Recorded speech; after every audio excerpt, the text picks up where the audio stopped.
for another video for you guys today. And I'm here to talk about WandaVision. Now, when WandaVision first got announced, I kind of already had a feel for what the show would be like, having read that Vision short series. So I kind of had a feel of like the sitcom old school type of feel that, the show would have.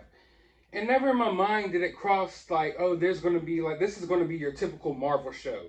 There's going to be a typical villain, and stuff like that. Never in my mind did I think that. My mind didn't go there when I heard WandaVision. And then the more and more that we've heard about the show and the more details that came out over time, once we got the premise and the synopsis, it even solidified in me harder, like, nowhere in my mind was like, oh, is there going to be a villain to the show,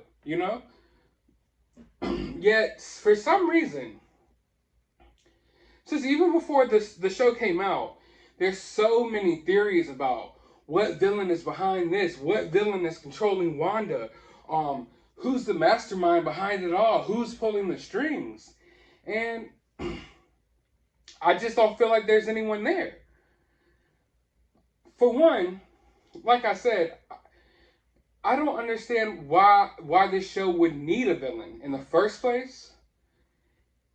Everything is set up perfectly to have Wanda to be the villain, basically. I don't really want to call her a villain, but she's like the protagonist and the antagonist of the show at the same time, if you ask me. And I don't think it's the same old crazy, like, a woman gone off the edge trope. Wanda's gone through so much trauma. She's lost her family. Wasn't she, like, experimented on? She lost her brother. She's lost countless friends. She was responsible for some of that devastation that led into Civil War and the Sokovia Accords. So much stuff. She was a bad guy for a little while and did evil things with Ultron. The whole end of the world basically happened. Her man died in front of her, basically. We got aliens coming down from outer space, taking over the world. And realistically, you're going to have some trauma. Realistically, you're not going to be swinging around going on class trips in Europe like Peter Parker did right after something like Endgame happened. Endgame, like this crazy, going to have some trauma behind that, some PTSD. They're not going to be able to go back to normal. And Wanda also is dealing with all these powers. And I feel like she's lost control. She's reached her boiling point. She's at the end of the line. She can't take anymore. So she created her own world. And I feel like this is going to lead to the multiverse. A lot of people are wondering what's going to lead to the opening of the multiverse. Is it going to be Spider-Man, or like what is it going to be? It's Wanda. She recast her brother Pietro with a different Quicksilver from the X-Men universe.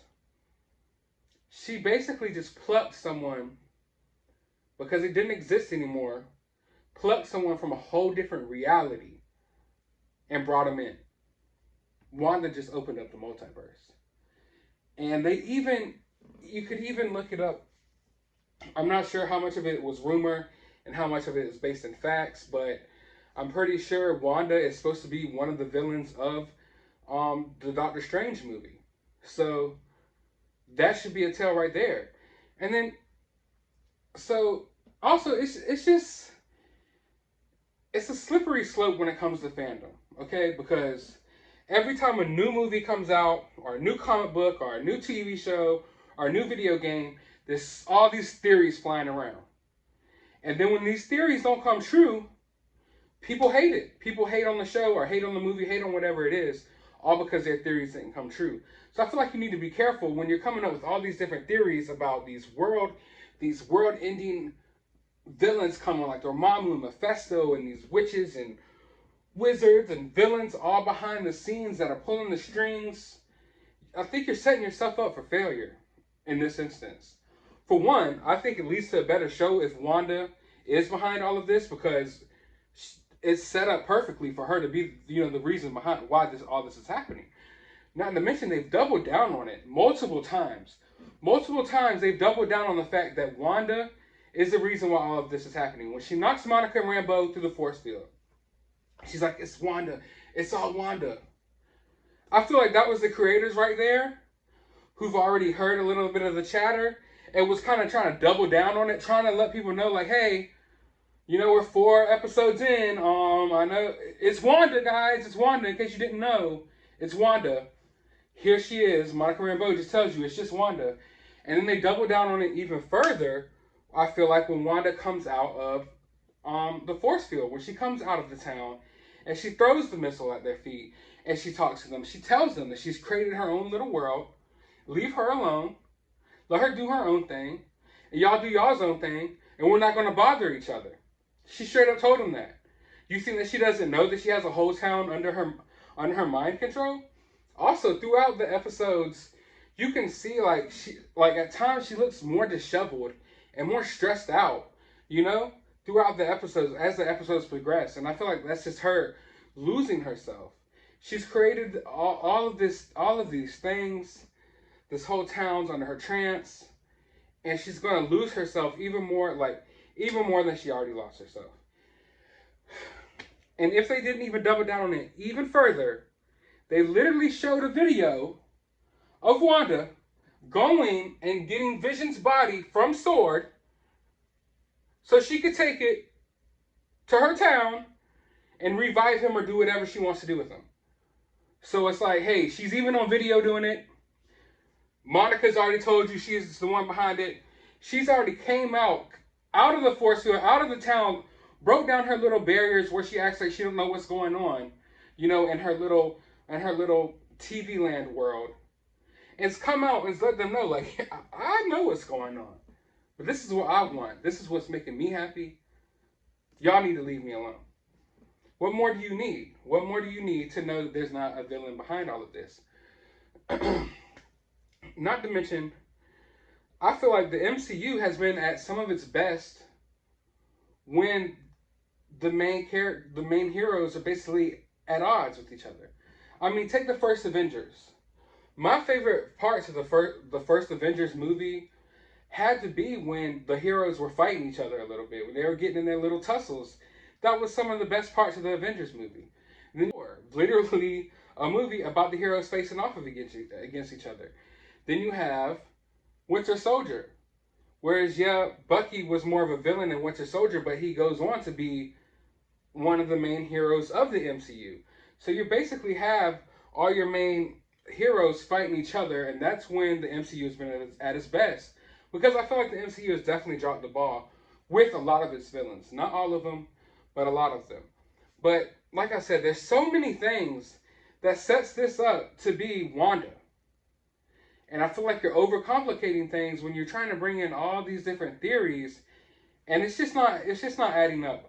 Also, let's think about the runtime of the show. Give or take, each episode a lot of times has like a little commercial in it or something that doesn't really have to do with the show that eats up a minute or two as well. And the episodes are only about 20 minutes long. We have 4 episodes left. So to think that those 4 episodes, you got about an hour, you know, about an hour, a little over an hour left of WandaVision left. And do you think they're really going to set up a villain in all that time, even though they've already spent these 5 episodes taking us to where we are now? You think in those 4 episodes they're trying to set up a villain? I don't think so. Not in my mind. Now, if there is a villain behind all of this, maybe it'll be something like at the end scene of the last episode. Or maybe it'll be something that's introduced in the Multiverse of Madness. But I don't ever necessarily see it going that way either. Now, I could be wrong. And if I am, I'll admit to it. Matter of fact, right now, save this in your phones. Put it in your calendar. 4 weeks from now, when the show is over, if I'm wrong, you can come here and talk all the crap you want. And I will admit I was wrong. But I really don't think I'm wrong on this one. Almost feel as if it's kind of like common sense to a certain degree. Like when you're really watching the show, I feel like people are really trying to read into things way too hard in order to, you know, make their theory more true or more possible. And let's be honest, anything is possible here. Anything is possible here, but I just don't see it, guys and girls. I see Wanda being the protagonist and antagonist of the show at the same time. We see Vision's trying to get out of it. There's a lot of interesting things going to happen. But overall, I mean, I'm really enjoying this show. I've seen a lot of complaints about it, but I feel like you don't need to try to put the MCU in a box. If you came here and you were expecting something like the MCU movies and it's a little different, don't always reject different. Because when you get the MCU's had so many movies to this point, well, we need to branch out. We need to hit different genres. We need to hit different feels. You know, in order to keep it new and fresh, I don't want the same thing every time. So I feel like this was refreshing. Sitting down and watching it with my girlfriend, this has been like some of her favorite of the MCU. And this latest episode, the best acting we've seen in the MCU thus far. They absolutely, Paul Bettany and Elizabeth Olsen absolutely killed it. But let's not get too far off track. Like I said, there's all these theories floating around, and I'm just going to double down on it once again. I don't feel like there's any villains behind all of this. I feel like Wanda is the one behind all of this. And I feel like she's gone through enough for it to be kind of an excuse. Because, I mean, we're all watching the show, and I'm sympathizing with Wanda. Obviously what she's doing is wrong, but I still sympathize with her. And your best villains are the villains that you could somewhat sympathize with a little bit. Or you could kind of see where they're coming from, just a little bit. Those are always made for the best villains. And I know a lot of Scarlet Witch fans are really sensitive. They don't want to necessarily say Scarlet Witch is the villain. So when I say villain, I mean it loosely. She's still a hero. I do believe she'll still be a hero in the future of the MCU. But right now she's going through some things, and it's going to take a lot to get out of it. And I mean, if you've read the comics, this isn't something that hasn't happened before in the comic books either. Okay, this isn't some off the wall idea like, oh, Wanda could be the villain. Wanda could be the one going crazy, changing everything. No, that's happened multiple times in the comic books. And like I said, especially with this recasting of Pietro, she totally just ripped him out of the multiverse. She's totally ripping open the multiverse herself. That's my opinion, but I could ramble on all day. I don't want to keep you guys all day. I hope you guys enjoyed this video. If you did, leave a thumbs up. If you have any theories, let me know down in the comments below. I would love to discuss them. If you think there's a villain behind all of this, let me know down in the comments below, because when it's over, I'll give all of you your props, whoever guessed who the villain is behind all of it. But I think it's Wanda. But anyways, I hope you have a good day, you too.